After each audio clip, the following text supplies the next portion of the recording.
What is going on, YouTube? Just helping you out here. For this video, we will look at an idea for a LEGO Mindstorm Emergency Ventilator.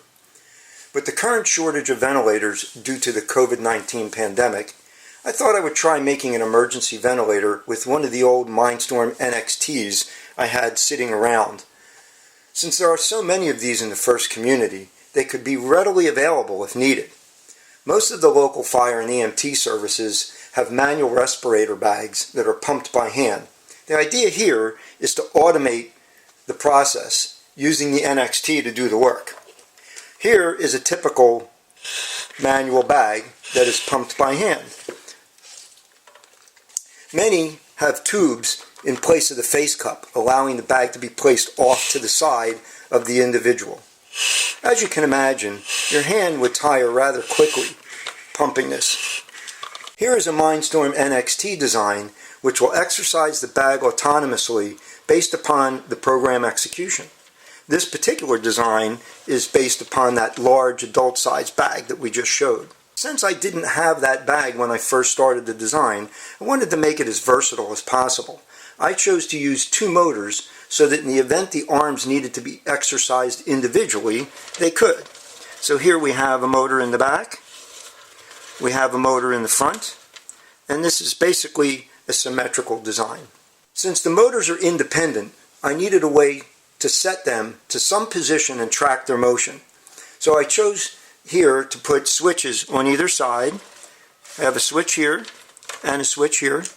Okay, and these switches are designed so that they can be used to locate or home the two arms. The arms are connected to the motors with spur gears. You see down here we have some spur gears. So we have a small gear on the motor, we have a larger gear on the shaft, and in this case we happen to have a 5-to-1 gear ratio between the motor and the gear. And the original design had a single gear. Unfortunately, the 5-to-1 ratio we found to not be sufficient to compress the bag. I then added a second gear to provide another 5-to-1, and we found that to be sufficient.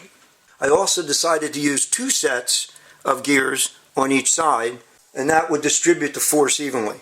Another option would be to use like a worm gear approach, and that would maybe allow you to use smaller gears and decrease the footprint.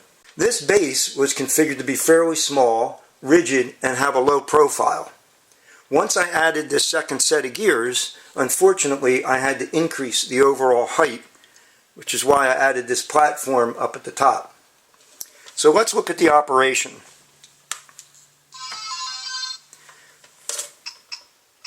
When we first start the program, the arms will go back and home against the switches. Then they will go to their starting position based upon the bag diameter. Starting the cycle will now squeeze the bag a preset amount, delay, and then release the bag. This cycle will continue until stopped. Each part of the sequence is programmable, allowing for different types of cycles for different situations.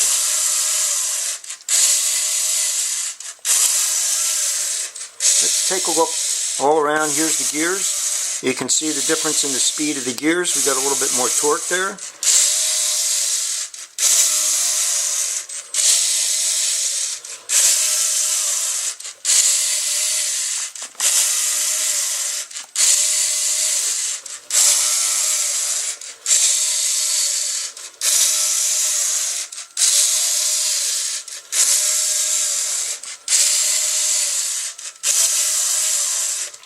Okay, I'm going to stop that, and now let's put the bag in.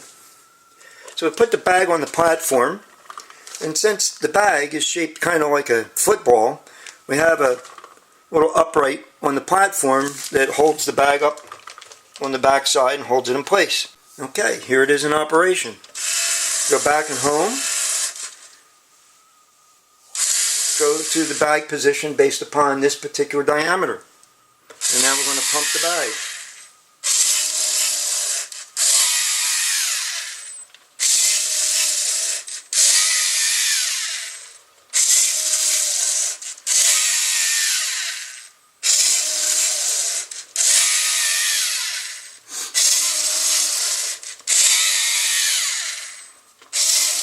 Remember, each part of the cycle is programmable, so we can change the compression, we can change the delay, and we can change the diameter of the bag.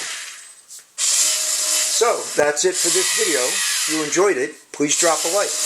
If you have a comment or a question about something I did or an idea for a future video, please let me know. And lastly, don't forget to subscribe and tell your friends about this video so I can grow and help more of you guys out. I'm just helping you out. See you in the next video.